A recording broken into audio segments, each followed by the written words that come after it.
Hello and welcome to Almo's latest webinar, Unlock Productivity, the Power of Performance Feedback. My name is Elise. I'm the Content and Communications Manager at Almo Software.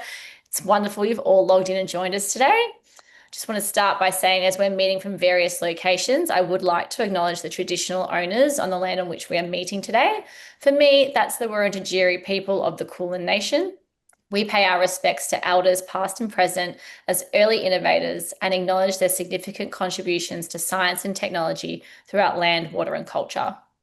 So before we get started, a couple of things. You guys are in listen-only mode, so you can hear us, but we can't hear you.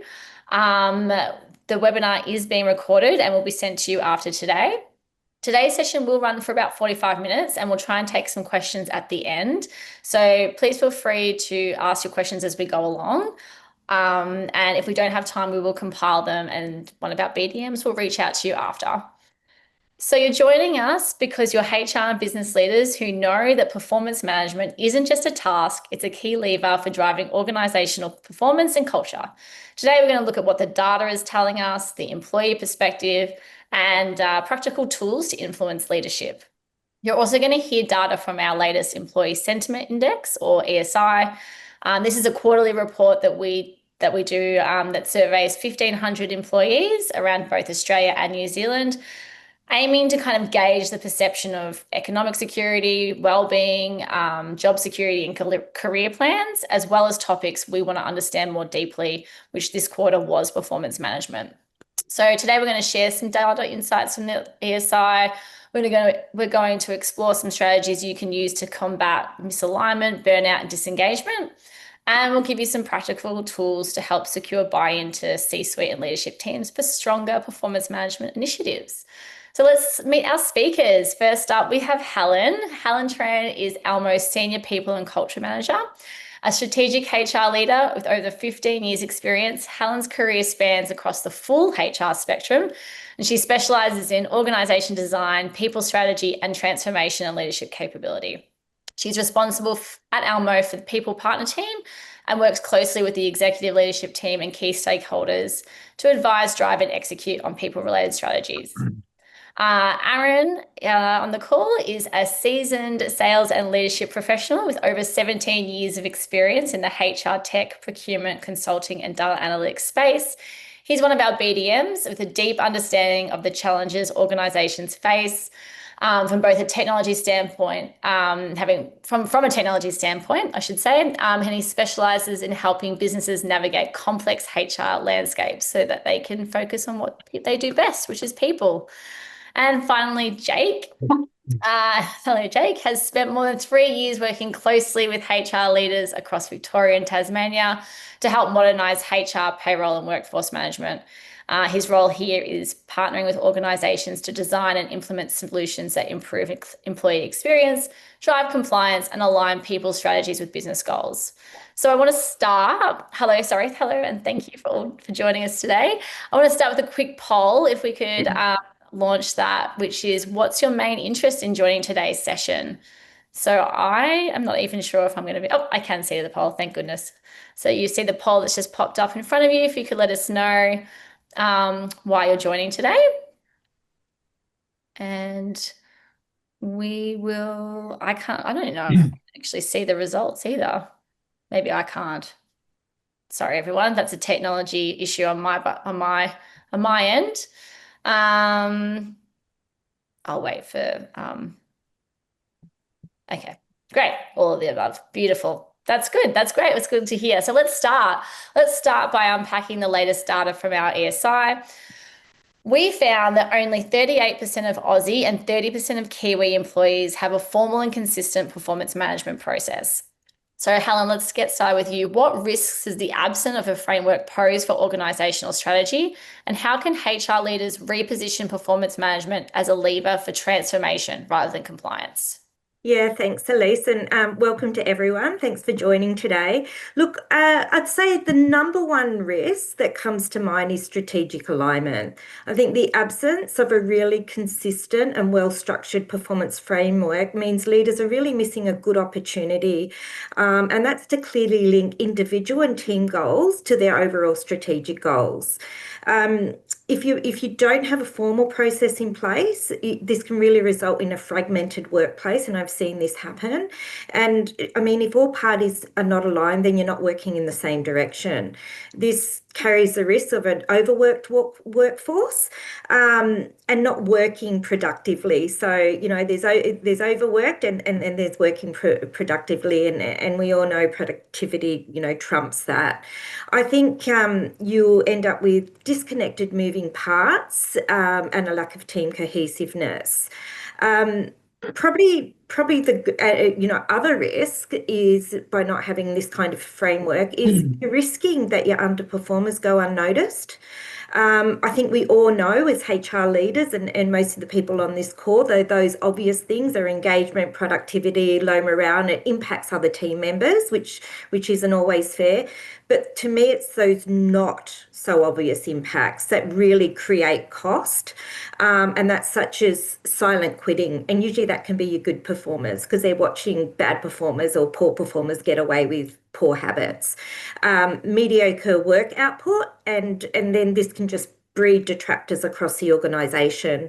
On the flip side, though, you're also missing that opportunity with your top talent.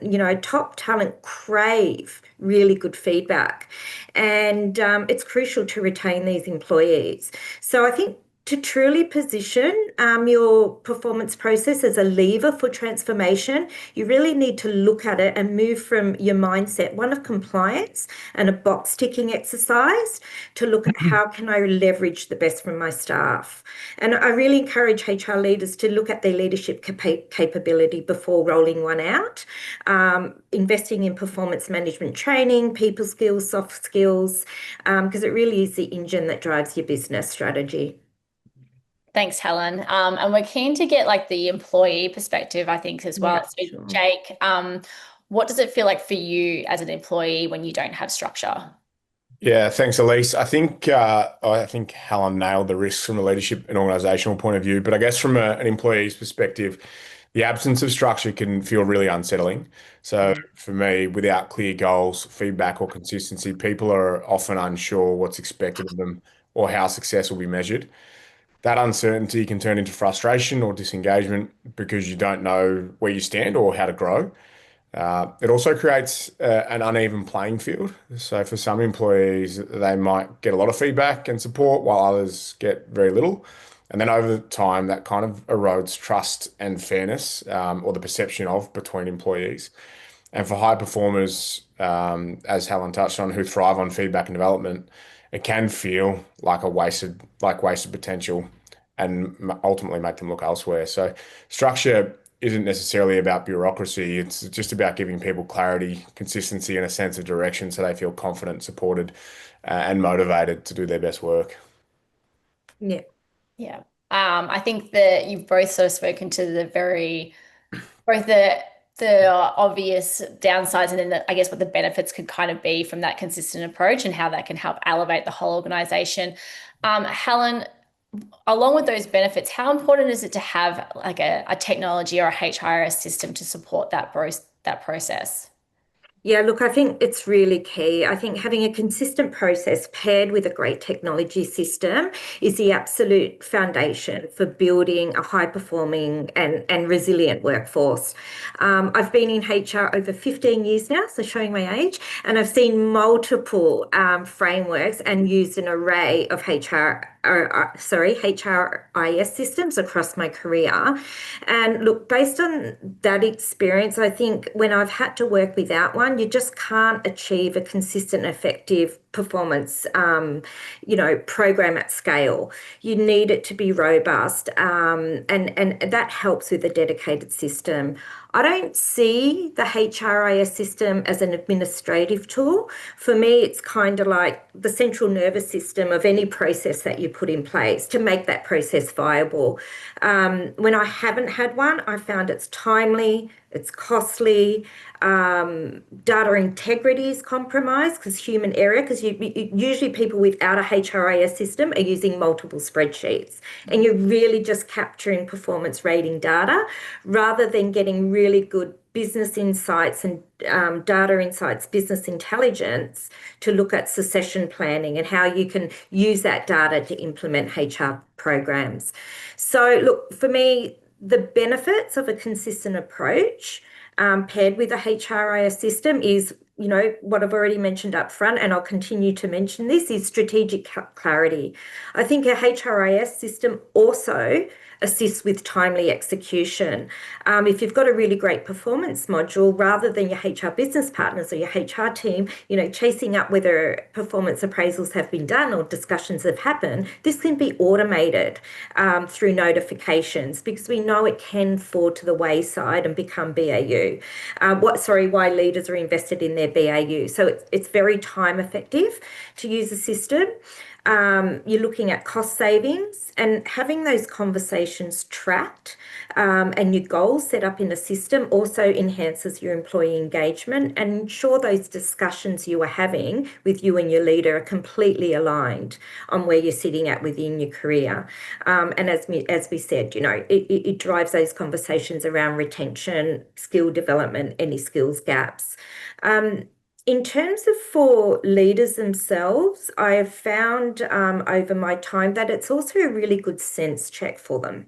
When they're sitting down and they're plugging this information in for their whole team and plugging in their ratings for a whole team, it's really a good sense to check that, are they using the same criteria to measure all their staff?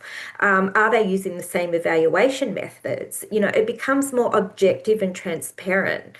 And that for staff builds trust in leadership, and it builds trust in HR. And I think that's where, you can have those conversations, have a great framework in place, but when you're plugging it into your performance module, you're getting visibility across your whole team. And HR can use that data to drive some really good insights. Yeah, what I'm hearing from you is basically saying, without like a consistent approach that doesn't have technology, is like having a blueprint without any tools to build the house. Absolutely. Thank you very much. So let's move on to, I guess, feedback and I guess how that rolls into performance. So around half of Australian employees and 63% of New Zealand employees don't feel like they're getting enough feedback at the moment to stay motivated. So Aaron, let me ask you, is there a time that you weren't receiving feedback or any feedback, and how that might have personally impacted you? Yeah, sure. Look, I remember many times early in my career where performance management was really just an ad hoc, inconsistent kind of thing. And a lot of the time that really depended on my manager and whether they prioritize feedback or not. So in that scenario, you're pretty much left to your own devices. You've got no sense of direction or what's expected of you. And working like that in that environment, at some point, it's going to lead to a real sense of uncertainty. And certainly that then can lead to a big drop in motivation. And if you look at our recent data, it's clear it's a common issue. We can see that there's about 40% of employees in Australia and New Zealand who receive helpful feedback, meaning that the other 60% are actually working in an environment where they've got no understanding of how they're performing, and more importantly then, what they can actually do to improve and get better in their role. So from my perspective, I found myself many times, it's just really trying to keep your head above water instead of actually focusing on what's the real value or impact that I can make. So your work then is becoming more reactive and putting in longer hours, and it never feels like you're doing enough. So I guess you might look at the lesson here is a lack of feedback doesn't just impact motivation, but over time, it does lead to employees being burnt out. And that's a fact, and we can see that clearly reflected in our data. It's a powerful reminder that continuous feedback and clear goals, they're not just essential for driving performance, but also critical for ensuring the mental health and well-being of our employees. Yeah, it's interesting that you just touched on that burnout, because we did see a very high percentage of burnout in this month, this quarter's ESI, so 40% of Australia and 48% for Kiwis, as long as a high percentage of absenteeism or people calling in obviously for work sick, so 35% for Australia and 48% for Kiwis. So, and then on top of that, almost half are saying they need to work harder or longer to keep their job safe. Helen, from a PR perspective, how can HR leaders proactively use that performance data and feedback trends as an indicators to prevent burnout and strengthen that workforce resilience? Yeah, look, I keep going back to data. To make data-driven decisions is the key to all. And I think, look, there's 4 areas I would say to focus on when you're looking at to prevent burnout and when you're looking at your data, and that is your work habits. Are people, in the narrative during their conversations, are we constantly hearing words like, overwhelmed, under-resourced, overwork, constantly changing, and this is the data that you can look at to start going, what can we put in as an organization in place before this becomes a risk, and before people really do get burnout. I think engagement feedback, tracking productivity metrics, and really leaning in and having those communications with your staff is key. So, of course, that happens through the performance management cycle, but some other areas that I would include is engagement surveys, pulse checks, to stay on top of it. And I mean, one of the things we've been doing here is taking that narrative from all our, HR doesn't have time to read 300 performance appraisals, and leaders are doing it for their teams. And they might see it in 1 or 2 people, but how does an organisation see it across the whole board? If you've got a great HR module or a performance module, download that data, download the narrative, throw it into AI and do a sentiment analysis. What are the 3 main common themes that is coming out of all this narrative across the workforce? See if it's burnout, see if it's overwork, see if it's resources, so then you as a HR person can put a program in place to mitigate risk. What are the 3 strengths that are coming out? What are we doing well across all this narrative? I mean, AI can give you that in a matter of, seconds, a matter of moments, and we've been doing that ourselves. Look, another thing to prevent burnout, I think it's becoming more and more important that performance check-in isn't just about, although it's really important that you're aligned to your strategic goals, but it's also about, how is the person feeling in their role? How are they? What is their well-being like? And one of the things we're looking at here in Elmo is let's put in a well-being question. What does that well-being question look like? Let's make it mandatory, because well-being is so important. The health of the people, the health of the organisation is so important. Why shouldn't it be in a performance management conversation? Now, sure, you're going to give people who don't want to open up about that, but at least you're giving the opportunity that those who do. And I think advice to HR leaders, if you do go down that road, it's managing that and balancing that with, you don't want your leaders to start becoming counsellors and giving psychological advice. So if you're going to put that in your performance appraisal system and report on that through your module, is make sure you give leaders a toolkit. And that toolkit would look like, I've asked this conversation, thanks for being open, being candid. I would like to point you in the direction of a EAP. These are the tools that we can have you. And also, this is your business partner who's well equipped to deal with this. But I think if that's the statistics in our ESI, let's make burnout and well-being a question in our performance appraisals. I really loved hearing just that AI. Yeah, I don't know if anyone on the call joined last week around performance and AI, but just those simple ways that you can actually use it to really speed along. Because in my mind, I was thinking, yeah, HR obviously is reading every single person's performance review. That would be crazy. Yeah. Can you give us an example of a time you had to strengthen your own workforce resilience, perhaps during a discussion with one of your leaders during a performance process? Yeah, sure. Look, I think it's a great question, because if we think about strengthening workforce resilience, we know that it's a really big, benefit of a good performance management process. I remember times where, my team might have been facing some external pressures. I noticed that there was a lack of frequent feedback, which was causing a lot of stress, even though, goals might be clear on paper. So in my discussion at those times with leadership, I was arguing about the problem not being a lack of commitment. Everyone's putting in the effort and trying to do their best and do their job, but it was more around the lack of visibility and support. So, to strengthen our team's resilience, we need to make feedback frequent and expected. So here it's, instead of relying, on an annual performance review, you might add in things like that monthly check-in, regular wellness catch-ups, things like that can really have a big impact. And from there, providing feedback more frequently, it really helps to reframe that whole performance conversation from a retrospective audit to a more forward-focused conversation about growth and support. Yeah, that's a great point. Helen, with stress and a lack of feedback intersect, what can be the cost to culture and organizational performance?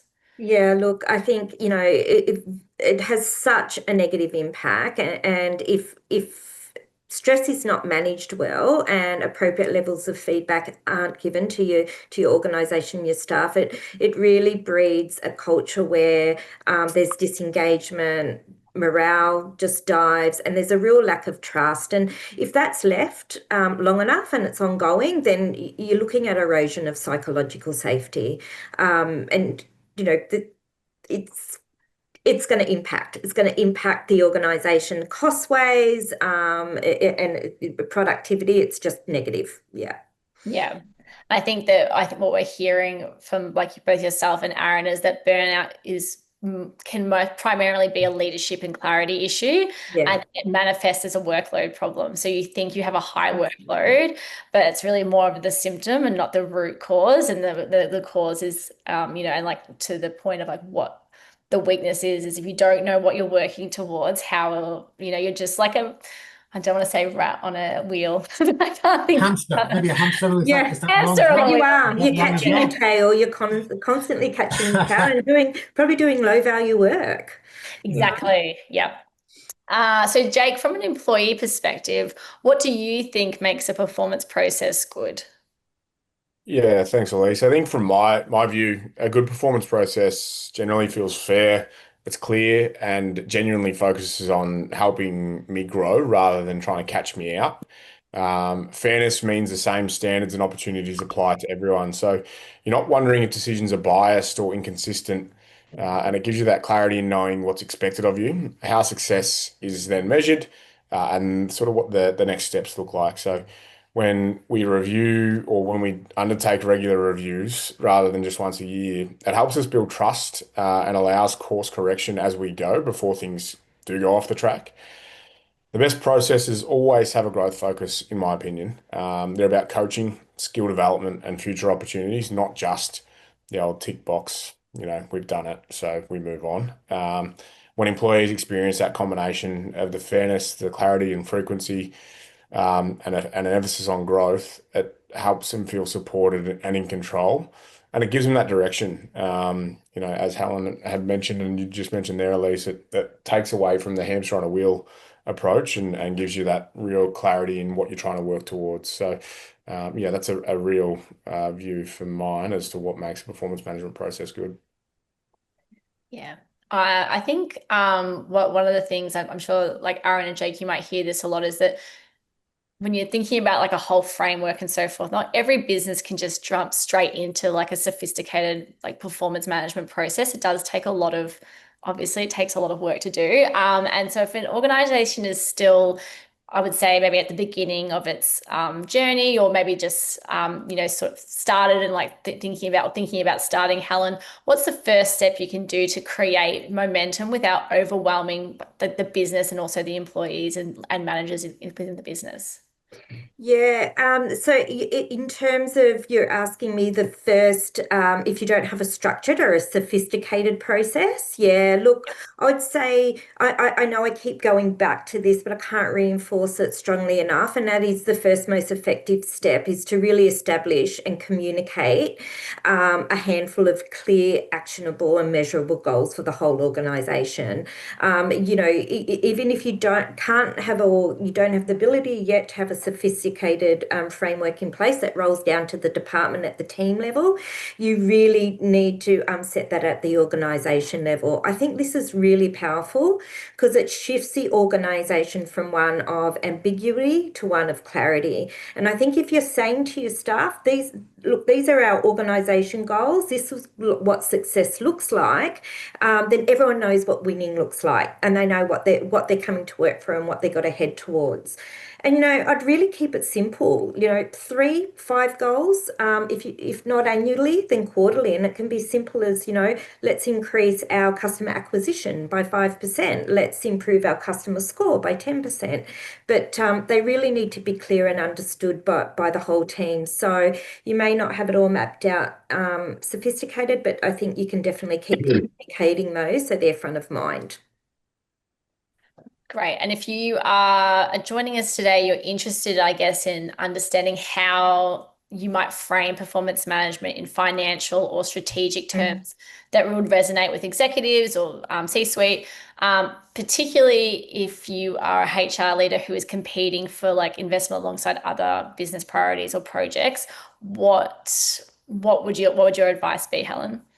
Yeah, look, really, really good question. I think the conversation you have with the business and leaders to drive performance management, it can be totally different when you're asking for money and investment for a system or a framework with your executives.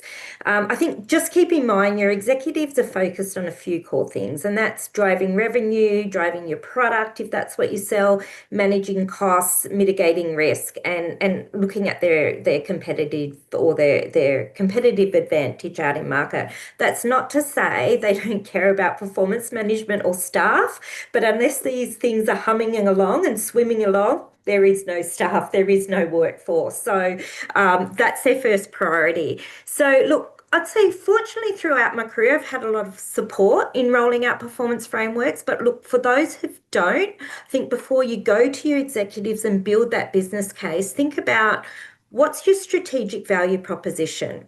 What do you need to show your execs for investment for a new system? To actually show them and define how a robust performance and management framework with technology is a financial investment with its own return on investment, like its own ROI. The tool can be used to track, measure data and show an increase on revenue per employee if productivity goes up. You might hit bell curves. You want to start collaborating with your performance system and show that you're moving your bell curve, in a more positive direction of exceptional employees.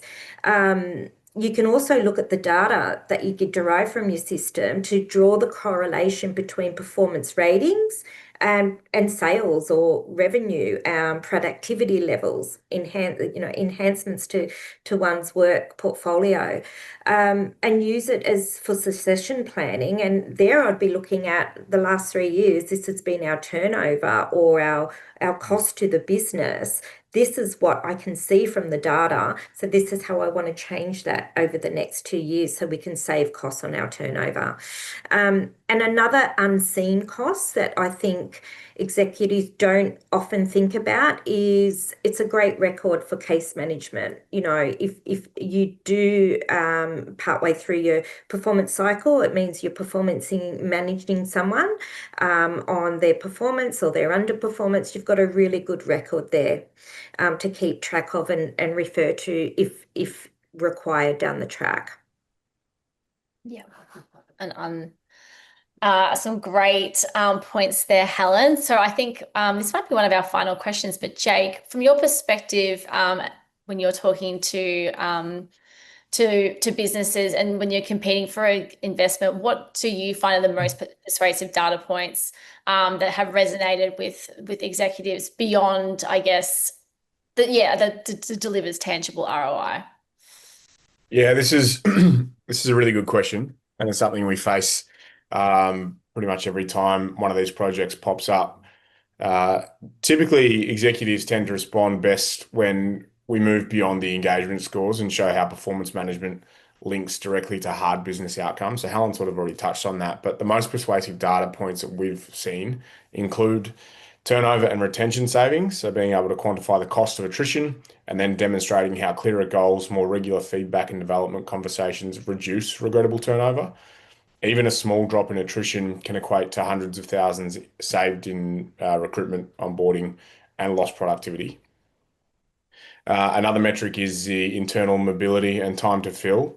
So highlighting how a strong performance and development framework increases internal promotions and reduces external hiring costs, shortening time to fill for critical roles and preserving institutional knowledge.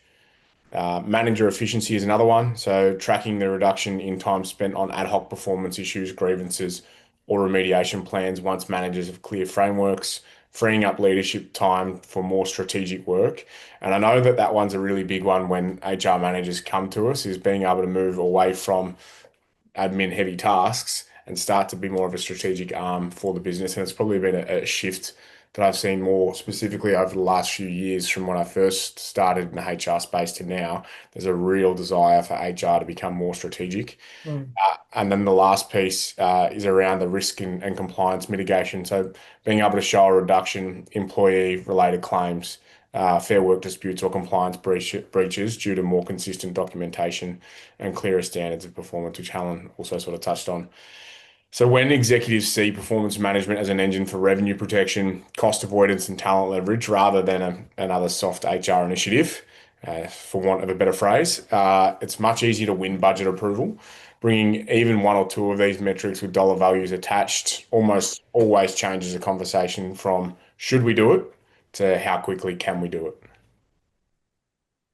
Thanks, Jake. And I think we're definitely, like in the last 12 months, I'm seeing more and more of that, I guess, the relationship build between HR and HR leaders and their CFO or equivalent. So that kind of, the people and versus the money, and like how you can make those, because without one, there is no other. So it is imperative. And I think it's just as much as having those data points, the ROI, as Helen touched on, you, Jake, as well as like relationship building, which I think is where HR leaders shine, is like understanding people and that building of relationships.